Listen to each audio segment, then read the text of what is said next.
The current live trading session for Coupang Inc., ticker symbol CPNG, is underway, and the numbers flashing on the screen right now are telling a story of sudden, sharp panic. As I speak, the stock is trading at exactly $26.86, representing a significant intraday decline of approximately 4.6%. We are seeing a market capitalization that has compressed to roughly $48 billion in a matter of hours.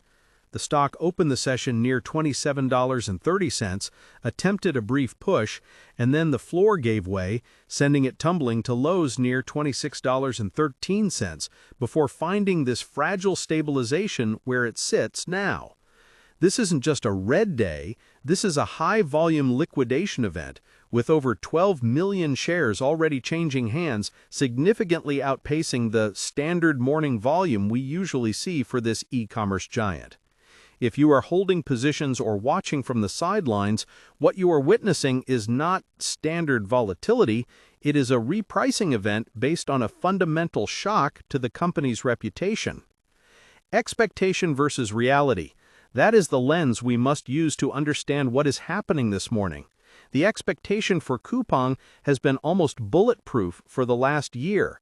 Investors, analysts, and institutional giants have viewed this company as the untouchable Amazon of South Korea, a logistics fortress with an impenetrable moat. The narrative was that Coupang had won the war in Korea and was successfully exporting its model to Taiwan. The expectation was steady, boring, compounding growth. But the reality that hit the wires over the weekend and is being priced in right now is vastly different. The reality is vulnerability. Reports have confirmed a massive data breach involving the personal information of roughly 33.7 million customers. When you consider the population of South Korea, that is effectively the entire active user base. This shatters the invincible tech giant narrative and forces the market to ask a terrifying question. Is the fortress actually secure? The disconnect between the expectation of operational perfection and the reality of a massive security failure is why we are seeing this violent downside move today. When we look at the immediate price action, the tension is palpable.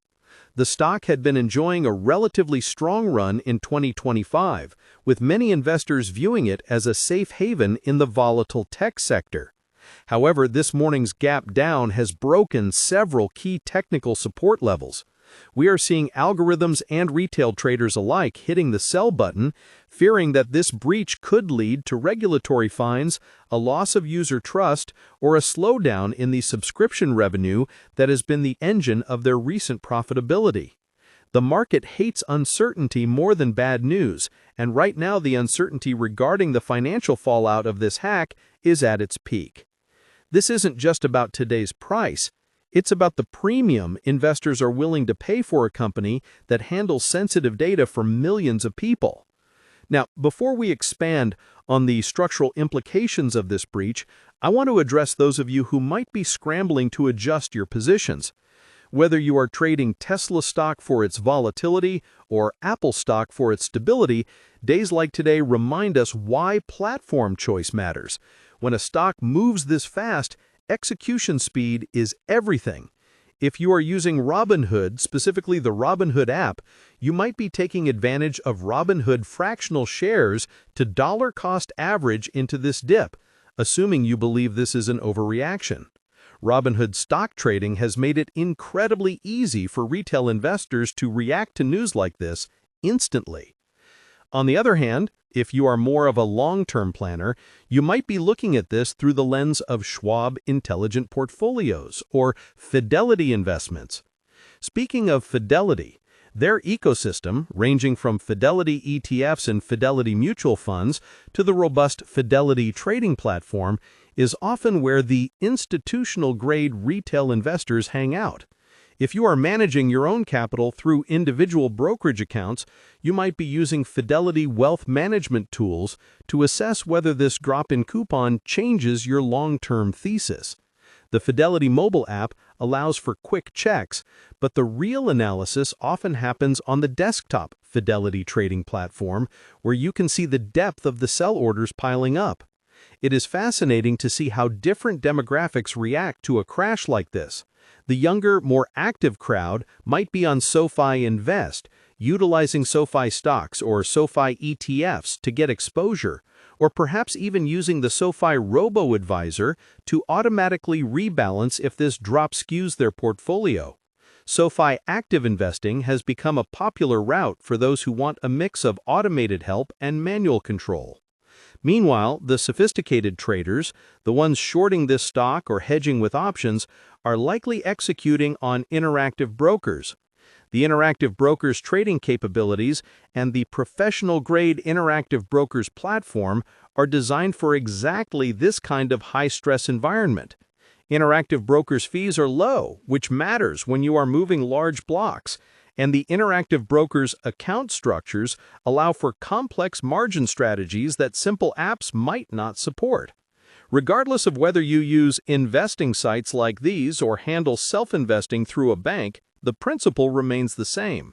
Panic creates volume, and volume creates opportunity, or disaster, depending on which side of the trade you are on. Let's return to the specific mechanics of today's drop in Coupang. The volume we are seeing is not just retail panic, it is institutional rotation. When a company suffers a breach of this magnitude, 33 million users, it triggers risk management protocols at large funds. They have to trim positions. This is why the stock didn't just dip, it was slammed down.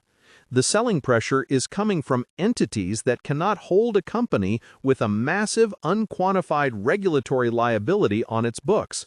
We have seen this before with other major tech names. The initial drop is the shock, the shoot first, ask questions later phase.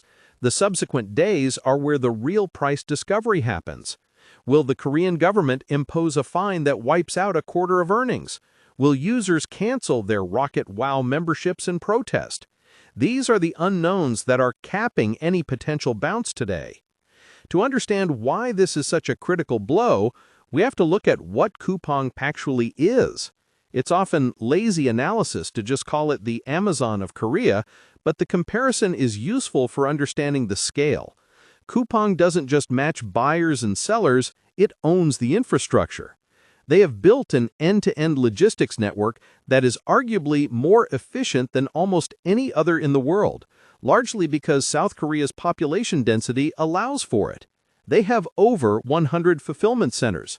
70% of the Korean population lives within 7 miles of a Coupang logistics center. This density allows for their signature rocket delivery.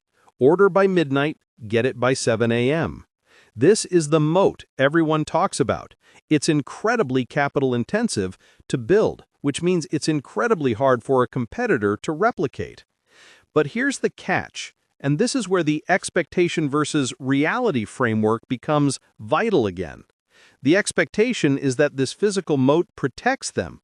The reality, revealed today, is that their digital moat was breachable. You can have the best trucks, the fastest drivers, and the most efficient warehouses in the world, but if your customer database is compromised, your physical assets lose their leverage. The business model relies entirely on high-frequency, low-friction transactions. Customers use Coupang because it's easy. If they suddenly feel it is unsafe, that friction returns. A 4.6% drop might actually be conservative if we see a genuine exodus of users. Let's pause for a second. I want to hear from you. Comment below how many shares of Coupang you currently hold, or if you are staying away entirely. Are you buying this fear, or do you think the data breach is a fatal flaw? Analyzing the broader context, we have to look at the sector. E-commerce has been under pressure globally due to rate uncertainty and consumer spending habits shifting. However, Coupang had been bucking this trend. They were posting profitable quarters, their Coupang Eats food delivery service was gaining market share, and their streaming service, Coupang Play, was locking users into the ecosystem, much like Prime Video does for Amazon. They were firing on all cylinders. This is why the stock was trading near $28 and pushing higher before this news hit. The sudden reversal has trapped a lot of momentum capital, traders who were buying the breakout and are now underwater. This creates a layer of overhead resistance. Any bounce back up to the $27.50 or $28 level is likely to be met with selling from these trapped traders looking to get out at break even. Furthermore, we need to consider the expansion angle. Coupang has been aggressively moving into Taiwan. The thesis was that they could replicate the Korean success story in a new geography. This data breach throws a wrench in those gears. Trust is hard to build and easy to lose. If Taiwanese consumers see headlines about 33 million Korean users being hacked, their willingness to sign up and input their credit card details diminishes. The growth story that justifies a high valuation multiple is heavily dependent on this international expansion. If that slows down because of reputation damage, the stock essentially has to be repriced lower to reflect a Korea-only, mature business